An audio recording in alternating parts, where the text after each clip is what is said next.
Hello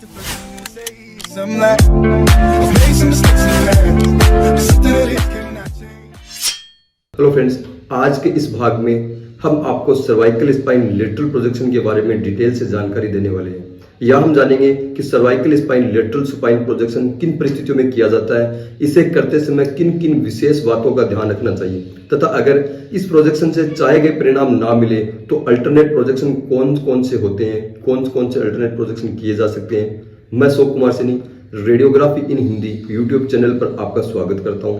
यहाँ आपके लिए रेडियोग्राफी के सभी विषयों के वीडियोस उपलब्ध हैं। इसके अलावा आप गूगल प्ले स्टोर से पैरामेड ट्यूटर ऐप डाउनलोड कर सकते हैं, जहाँ सभी विषयों के नोट्स व हल सहित एमसीक्यूज टॉपिक वाइज उपलब्ध है। यहाँ पिछले सालों के अलग अलग राज्यों की काउंसिल, एम्स, रेलवे आदि के पेपर्स उपलब्ध है। इस ऐप का लिंक नीचे डिस्क्रिप्शन में आप पा सकते हैं।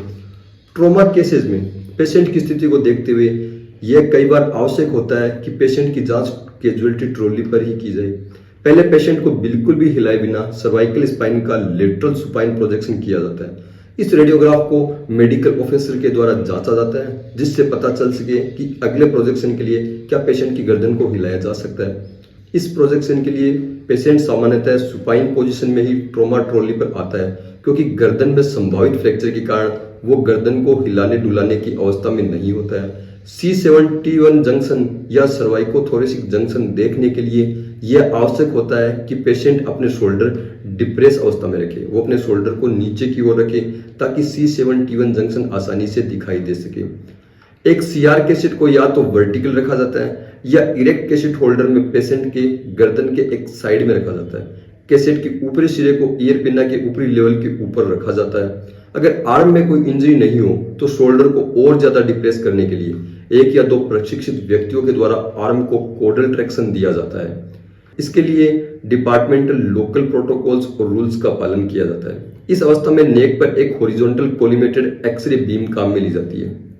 अगर इस प्रोजेक्शन में C71 जंक्शन दिखाई ना दे अर्थात शोल्डर सही तरीके से डिप्रेस नहीं हुए हैं तो ट्रैक्शन के द्वारा नीचे की ओर एक या आधी वर्टरी हमें अतिरिक्त दिखाई दे सकती है। अगर फिर भी सर्वाइकोथोरेसिक जंक्शन नहीं दिखाई दे तो लेटरल स्विमर्स प्रोजेक्शन या ओब्लिक प्रोजेक्शन किया जाना चाहिए। ट्रॉमा की स्थिति में यह एक महत्वपूर्ण प्रोजेक्शन होता है। सर्वाइकोथोरेसिक जंक्शन का एकदम सही तरीके से दिखाई देना आवश्यक है, क्योंकि यह इंजरी की एक कॉमन साइट है तथा यह स्थान बहुत सारे न्यूरोलॉजिकल रोगों से भी जुड़ा हुआ है। यह सामान्यतः इनिशियल ट्रॉमा स्क्रीन में पूरी तरह से कवर नहीं हो पाता है, अतः सप्लीमेंट्री प्रोजेक्शन भी किए जाना चाहिए। तो यह cervical spine lateral supine projection complete है। एक नए चैप्टर के साथ मैं आपके सामने जल्द उपस्थित होऊंगा। तब तक के लिए धन्यवाद।